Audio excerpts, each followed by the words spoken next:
Hello, my name is Scott Dubielak. I'm a detective here at the Sheriff's Office. I've been at the Sheriff's Office for about just over 19 years now. 11 of those years I've done nothing but investigate frauds and scams, identity theft.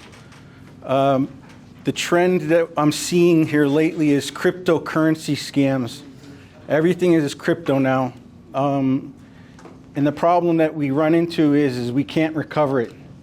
Once you send that cryptocurrency to that person and they make it easy for you with these cryptocurrency kiosks now that you see at these gas stations and at grocery stores, where you simply just scan a QR code that they send you, and you put the cash in the machine, and it zaps that right into cryptocurrency into their account.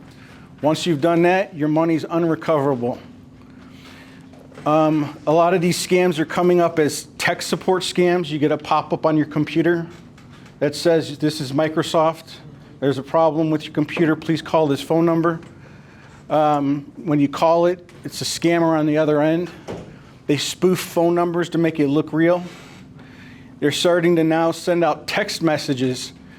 Your toll bill's past due. I got that on my county work phone yesterday.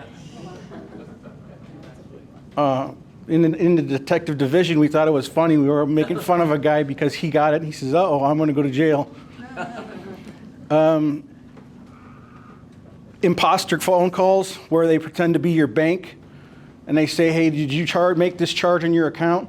"Oh, no, I didn't. I didn't make that charge." "Okay, well, no problem. We're going to help fix this for you. We just need your username and password to log into your account, so that way I can correct the problem. You'll be refunded in so many such days." Now you just gave them access to your bank account. Remote access to your computer. When you get that tech support call, if anyone wants to remote into your computer to fix it, don't let them. Once they get access to your computer, now they have access to everything you have on the computer. Your passwords, your banking information, all of it. Then they'll send a little script to your computer that they say, "Uh-oh, we found child pornography on this computer. There's illegal activity that we've noticed on this computer. Now you need to pay this much money in cryptocurrency." Another scam that we have a problem with here in Williamson County is that you missed your jury duty. You need to pay this fine, otherwise you're going to go to jail. Sheriff's Office doesn't issue warrants for missing jury duty, so it's a complete scam. They'll use our names, they'll use our phone number, they'll pretend they'll give you a fake badge number, but pull one of our, usually one of the people that are on our webpage, whether it's one of the commanders or one of the sergeants, so that sounds like it's really legit. Then they want you to pay. And another red flag about all of it is they want you to pay with gift cards or cryptocurrency. Well, Sheriff's Office doesn't accept cryptocurrency, and we're not going to take gift cards over the phone in lieu of your arrest. We're just going to come arrest you. Romance scams, a lot of times with the elderly people, single elderly people, or people who've just recently lost a loved one. They get on these dating websites and they start talking to somebody and they build a relationship with that person. Then they fall in love with that person who they'd never seen because he's working overseas in an oil field and doesn't have access to his bank account. So can you please send me some money so that I could get through the next month? Here's a picture of my bank account, and it shows that he has $100,000 in the bank account. It's all fraudulent just to get your money. And oh, by the way, I want you to go to that kiosk on Williams Drive.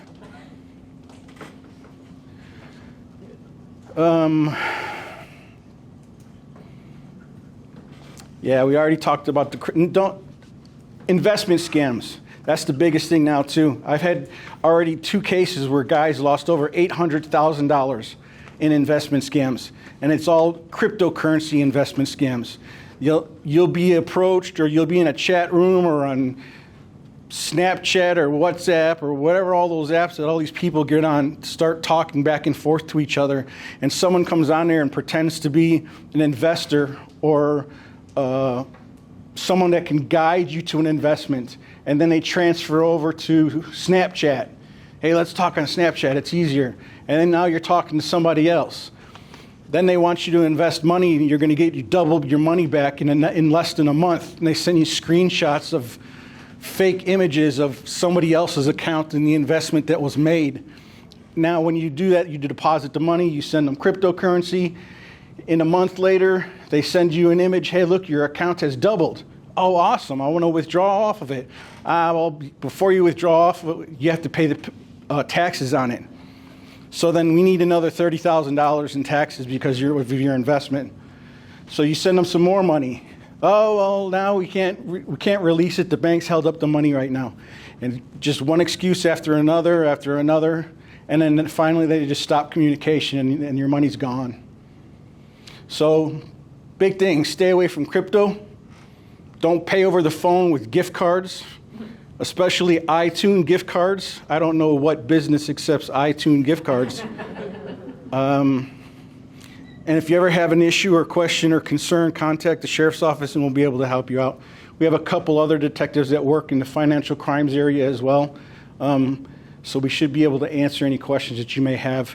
The pamphlet that I passed out is just some general information on multiple scams that are out there. The FTC's website, also you can go to their website. They talk about scams and what to do and what not to do. And the FTC, oh yeah, I already said the FTC. So you can go to their website. Any questions? Go ahead. Is information provided, especially the elderly, provided to senior living homes and Sun City? So I've done multiple presentations at Sun City where they do their yearly annual fraud group presentation. I was a speaker, and we were out there for their last one that we just had a couple months ago. And we're really proactive with Sun City, with elderly. Next month I have a presentation at a church on Williams Drive for their women's group. So we talk, I had to go more in depth. I have a presentation that I actually put on, and it talks about the different scams and what to look for and how to protect yourself. That's wonderful, because I just feel like they get taken advantage of so much. So I want to inform a group on Facebook about this. Mm-hmm. Is there a digital format there? You'd have to go out to that website and take a look and see if there is. I don't know. I know we can order You ordered these. Yeah, and they're free. They come to us for free, so the sheriff's office is not charged for it. But yeah, digitally, you'd have to go to their website. Okay. They might. Anyone else? Do you see any kind of like scams with like home fraud, like or renter fraud, like trying to like any kind of influx of? Yeah. Like recently? Not recently, but what happens is somebody will post a room for rent on the internet. I'll come in and I'll copy that page and copy all the information, but change the phone number, repost it.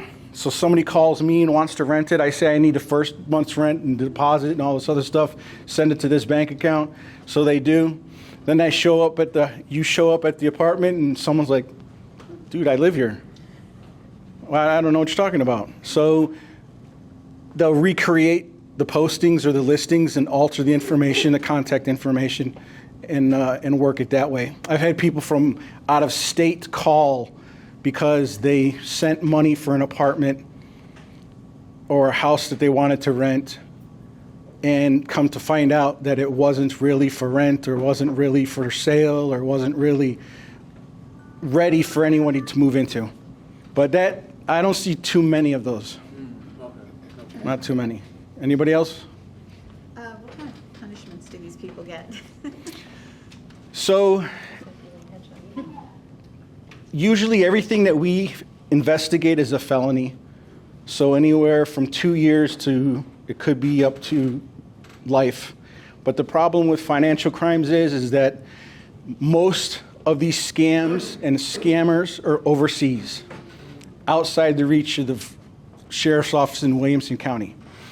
So that's why sometimes we refer people over to the FBI's website, ic3.gov, and they can file a report there. And what that site does is it's a data collection website for reports. You punch in all of the scammers' phone numbers, what happened, what you did, how much you lost, what names they used, and they compile all of that data. And when they see a trend, and they see like it happened to half of this room, it happened to, then they start going, oh, we need to look into this a little bit more.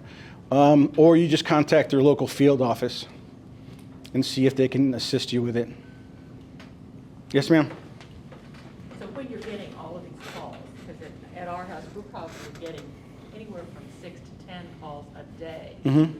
That, you know, I hear the first part, I hear a couple of clicks, oops, and I hang up. There's just no point in listening to any of it. Right. Or trying to talk to anybody. So what are our options? Because most of the phone numbers that show up are not the actual phone numbers. Correct.